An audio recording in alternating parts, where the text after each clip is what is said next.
to go over the 2025 Honda Civic Sport. So this is the second level in the gas version of the Civic. Essentially, this will have the additional features that you don't get with the LX, but also the nice wheels on the car. Again, we're just gonna go over some basic features, things that maybe your salesperson didn't teach you, or you just need a reminder of what they show you. But again, any questions, please leave them in the comments. I'd be more than happy to answer them for you. And if you guys can share and subscribe, that'd be amazing. Just because it shows me that I can keep doing these videos and take the time out of my day to do these. Okay, so we'll get started soon. We'll get started now.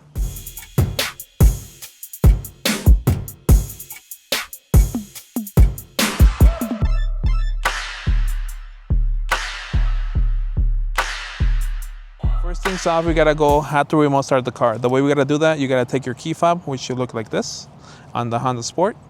The good thing about going up to the sport level, you get remote start, which is really convenient if you live somewhere in the winter time.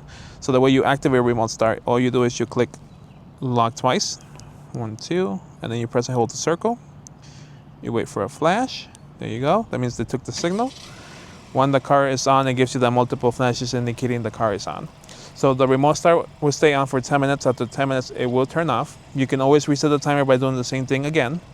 The good thing about this remote start, it takes the temperature from the outside and makes it hot or cold inside for you. Makes it really convenient if it's hot or cold inside. Let's say you change your mind, you don't want to go out anymore. You can also turn off the car when it's remote started by holding only the circle. That turns off the car completely. In the summertime, how it really gets warm inside the car, you can actually open all the windows ahead of time. The way you do that is you hit unlock twice and you hold it. You keep holding it. And you keep holding it as much as you want the windows to go down. Really nice. I like to bring the windows down, remote start the car, get the car going, get the AC going, and get all the hot air out of the car, which is really nice. Again, so now we gotta go over here.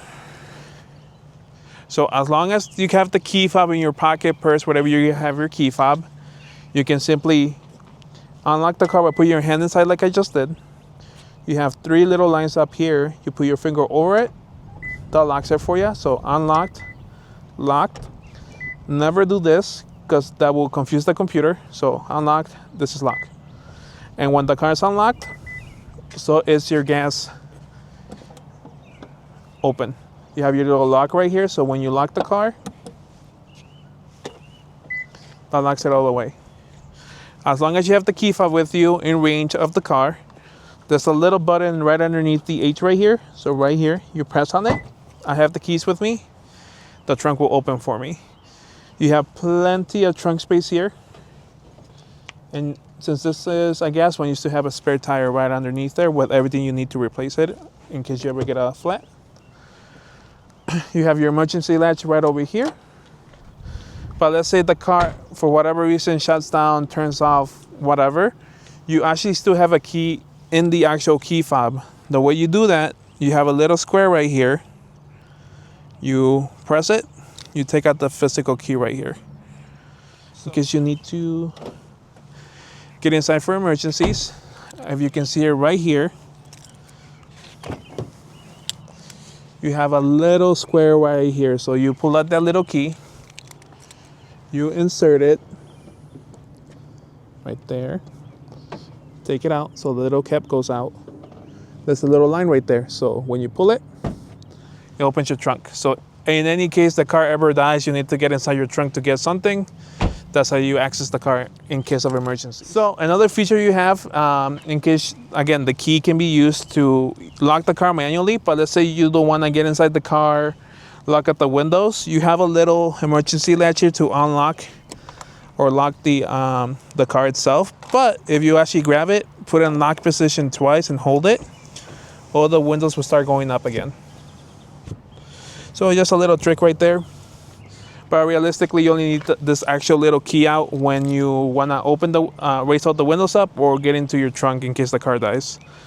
Other than that, you really don't need your key fob out unless you want to open the windows or remote start the car. Now we're going to go over the inside of the car itself. You have your mirror controls right here. You have your lock and unlocked. You have your mirror lock, which I'll show you what that does when I turn on the car. And then this is your button to open the trunk. You press it, it opens the trunk for you. Lock and your mirror controls here, which you lock and unlock here. You can press this right here to lock the window, so anything but the driver window will open. You can press and hold the driver's side to put the window down. You can press it up to put them back up. So right here you have your dimming controls, so this can light up the cluster here for you. So make it lighter or darker, whichever you prefer, just like that. So whatever once you want it to be adjusted to. So here are your controls for your lights. So automatic will turn on your automatic lights with automatic high beams. You can still do everything manually, but I would just recommend keeping it auto. You know the automatic high beams are on because you see a little logo right here with an A on it. That means the automatic high beams are on. If you don't like it, you can just flash the high beams a little bit and that deactivates it. But again, I would recommend having them on, but it's up to you. Over here are your controls. You have your forward and back, so you can adjust your presets. You have Bluetooth or Apple CarPlay on the car. You can adjust that yourself. So whatever, let's say you're using Spotify, you want to switch to your next song, all you do is just skip. It goes to your next song.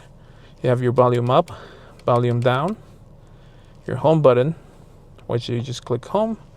Takes you to the little screen. You use this little spinner here to go up and down. And to select something, you press on this itself.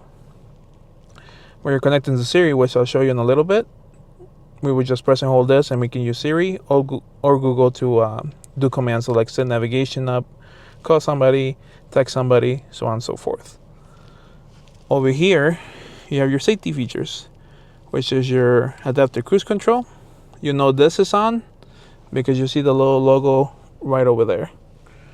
Also, you have your lane keeping assist, which at the end of this video, we'll show you how to use the lane keeping assist and the adaptive cruise control. We'll take a small drive, show you how those work, how they look in the actual screen itself, and show you how to set up these controls right here.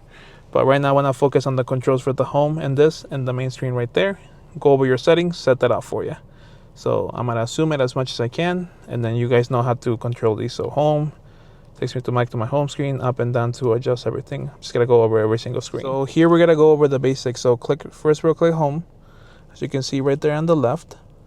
So first we have range and fuel. So that's usually your range and your average speed, so your MPGs. Next one gives you your speed and time. In case you're racing the Civic for whatever reason, you can do it right there. You have your attention monitor. So when you're driving the car, let's say a long road trip, you want to see when someone's tired, so you guys can switch with the second driver. You can tell right here. So 4 bars means you're perfect. 3 bars, you're okay. 2 bars, the car's got to tell you to take a break. 1 bar, the car's got to not stop being quiet until you actually stop and take a break. So the way it knows is by the way you're handling your speed and handling the car itself. You have your seatbelt reminder, so you have who has their seatbelt on or off. Maintenance. So Honda recommends to do an oil change every 6 months, every 6,000 miles, but it's full synthetic. You can probably take it to 8,000 miles, but I like to do it every 6,000 miles. But again, it's a matter of preference. This is where you turn on and off your safety features. So you have like the lane departure. So when you get away from the lane, the car's gonna say lane departure, and slightly, like really slightly, so like this slightly pull you back into the road. But it's so slight you can always overpower it. You do have blind spot sensors on the Honda Civic Sport, which is really nice. You can turn those on for whatever you want to. Your blind spot sensors are actually located right over here. So let me see if I can get them in the camera right there. So this will light up orange when someone's in your blind spot and you're in a 2-lane road. It will show you a light, but let's say you start turning, the car will beep at you indicating that you're going through someone in your blind spot. So just keep in your lane and, you know, keep driving normally. Okay. So, back to this part. Last one is the pre-collision system. Essentially, let's say you're driving, someone brake checks you, the car will say brake. You don't pay attention to the warning, the car will basically stop all the way so you won't get into an accident. So it's a really nice convenient feature to have. I do recommend keeping that on. In case you just want to have a regular car with a speedometer and a RPM gauge right there, you just wait for that message, and again, it's just a normal car now. Next one is your settings. So you can adjust, like when we put your hand inside the handle. So let me do that actually. Scroll down. So keyless access setup. So door unlock. So when you put your hand inside the handle, you can have it to unlock your door only or all doors. I like to have all doors open, but again, it's a matter of preference. Then you can go down to, you can turn off your remote start for whatever reason you don't like that feature. You can always turn that off. You can turn off the beeping that indicates the car's unlocked, or the flashing. In case you don't like those things, you can turn them off from here. I like to have them on from factory. I like those. Another one I like to recommend to change is your door settings. So you have your other door lock. So the moment I'm ready to go, I can have the doors lock it themselves when I hit 10 miles per hour, which is the default for most cars. Or the moment I go to like neutral, reverse, or drive, it will automatically lock the doors, or I can do it manually. But again, I like to, the moment I shift away from park to whatever gear I want to, it automatically locks all the doors for me. And then you can do door unlock mode. So you can have the door unlock itself when you open the driver door, when you go back to park, or when you turn off the car. For me, I like either when I go back to park or when I turn off the ignition, because that means I know where I'm at. Another feature that you do have, which I really like, is called the walk away auto lock. So just like that. Let me turn it on and show you how that works. Oops.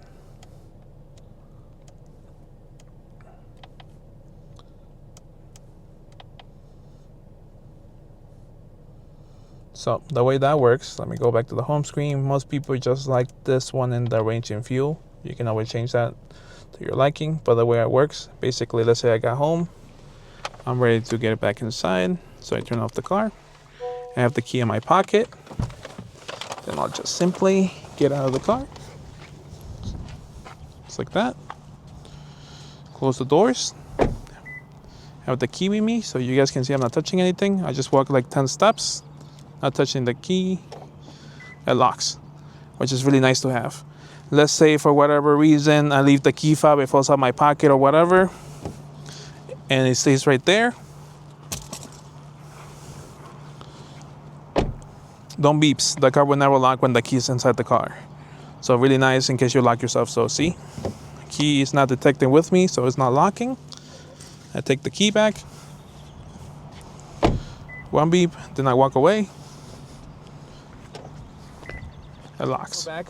So another thing you get here is your digital speedometer. You have your speed limit sign right there. You have your different modes, which shows normal right there, your odometer, and then the temperature outside. Right there, it shows you that all the safety features are turned on, and then your physical gas gauge right here. So by the driving modes, how it says normal, right there, you have a little lever right here. You can go up or down. So we have normal, we have sport mode, and then you have eco mode. Again, you can always change the gear. When you're driving, you want to go to sport mode for whatever reason, you can. Just shift it to sport. And you just want to save some extra miles, you can go to eco. If not, let's just leave it in normal. So now we got to go over the entertainment system here. So first you have your phone, so we can connect your phone through Bluetooth. So the way you do that, you plug your phone, you go into settings, you go into Bluetooth, we'll click yes, and then we'll look for Honda Civic. So it will basically pop out as Honda Civic right there, or hands-free, and allow. And then, like I tell people, when you first set up your phone with your car for the first time, make sure your volume is all the way up, so your sound system works correctly.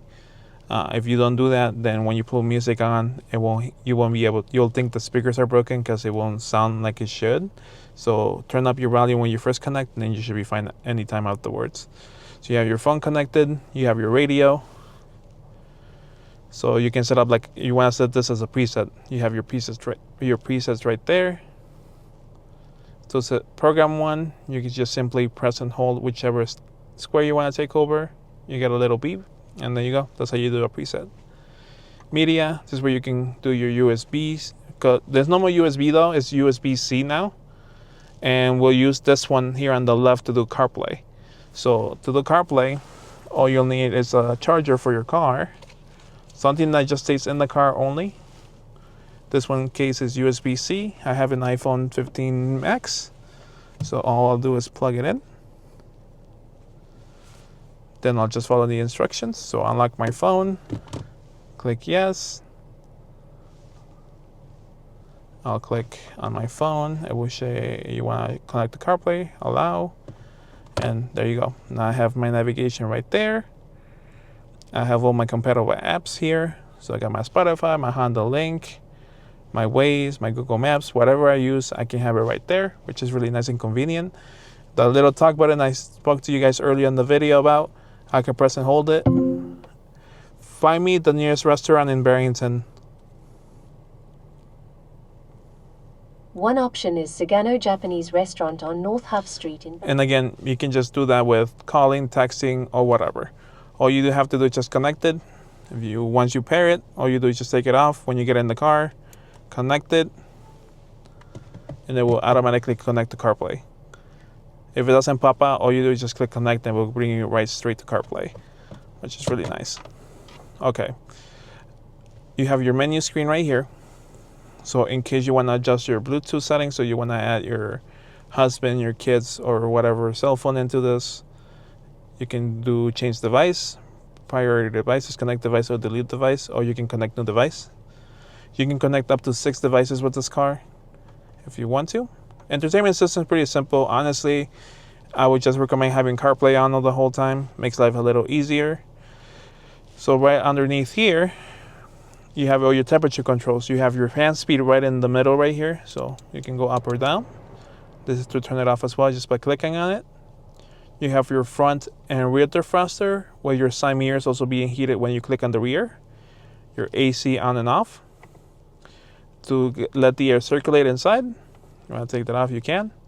This is to change where the air's got to flow from, right there. You have your temperature right there. You can adjust it by going forward to make it hotter on the right, or make it go in the left and make it cold. Again, you got your 2 USB-Cs right here. You have a 12-volt outlet right here.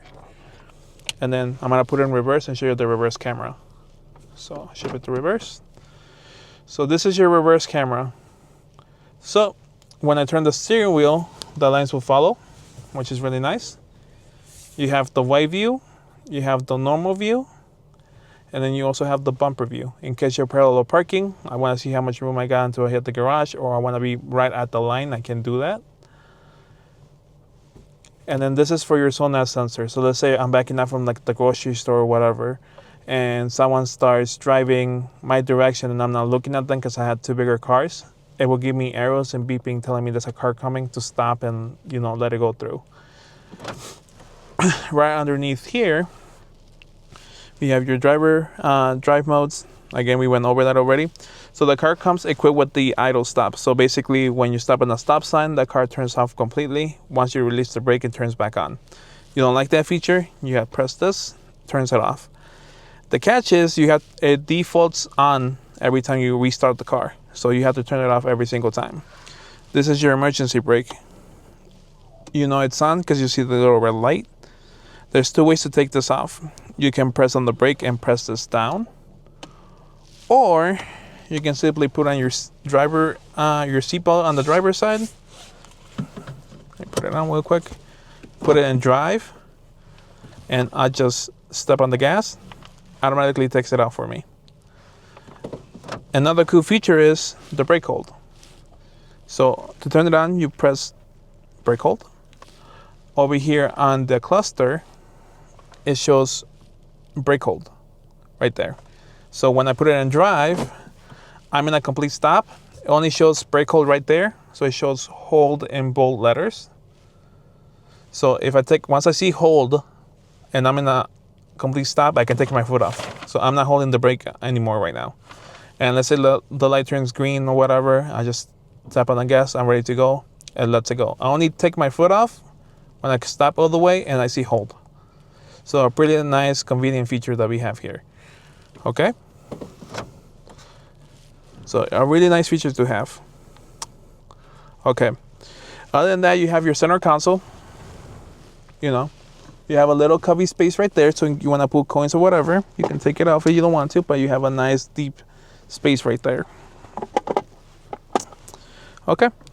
But now we got to set it up so we can take it for a quick spin. Show you how to use the lane keeping assist and the adaptive cruise control. Now we're gonna go over the drive. So right now I have the brake holds on, I'm not holding anything, so I'm ready to go for it. All right, so we're gonna take a small drive.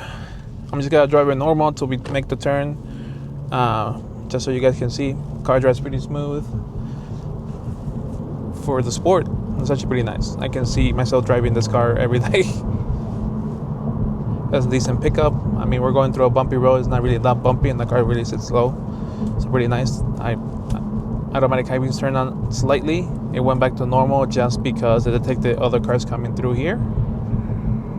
But it shows me my speed limit right there. I'm going a little 3 over, but I'll go back to 35 in a second. Yeah, it's a pretty nice ride with the car. Driving the car normally, which is really nice. So then turn right here. But we're gonna miss the light. So again, once I hit a complete stop, again, the brake hold is pretty nice to have once you get used to it. So stop, brake hold, I see hold right there. Take my foot off the brake. All right, so to turn on your lane keeping assist, again, you press this little button right here. So press it. The minimum required speed is 45 miles per hour, but once the sensor detects the lines, you see the little right light there. Once it detects it, I'm gonna go to speed. So here's 45 miles per hour, which is perfect. So now the car is essentially helping me steer, keeping me in the middle. So if I let go of the steering wheel, you're gonna see the steering wheel move by itself, adjusting itself. I'm just gonna keep my hands on because again, you still have to be safe when driving the car. But since I show these cars, sell these cars myself, I'm kind of used to this car already. But basically, I take my hands off. I'm doing a slight turn right now. You can see the steering wheel slightly moving by itself. See, I'm doing a spin. See, it's moving itself. Little scary in the beginning. Don't recommend doing this. Do not do this. But again, the car is essentially driving itself. You can do cruise control, set up everything. Right there in the middle, you can adjust the gap between you and the car in front of you. So like for me, I like to have short gaps. I can adjust it like that itself. But now I have an adaptive cruise control, lane keeping assist. Essentially, the car is driving itself. Speed limit went up to 55. I'll adjust it right there. And we're coming to another slight turn. Again, the steering wheel's gotta do everything for me. See? We were going over a nice sharp little turn, and the car is doing everything for me, which is really nice and convenient to have. Again, do not do this. Please be safe when driving, just to show you guys. And then there's a car in front of me. There's no lights. Automatic high beams kick in. Hopefully another car passes by, and then we'll go back to regular lights. But again, super convenient feature. You want to stop it, just click this, shuts it off. Again, give all these new safety features at least a week to try them out. See how you feel about it. For me, I like having the lane keeping assist because it helps me stay in the middle. I'm always driving perfectly. But in case you don't like it, just simply press this and you go back to driving the car normally. Again, hopefully you guys enjoyed the video. Any questions, please, again, put them in the comments. I'm more than happy to answer them for you. And again, you guys can share this video and like it, and then hopefully subscribe. That would be amazing. I'll see you guys next time.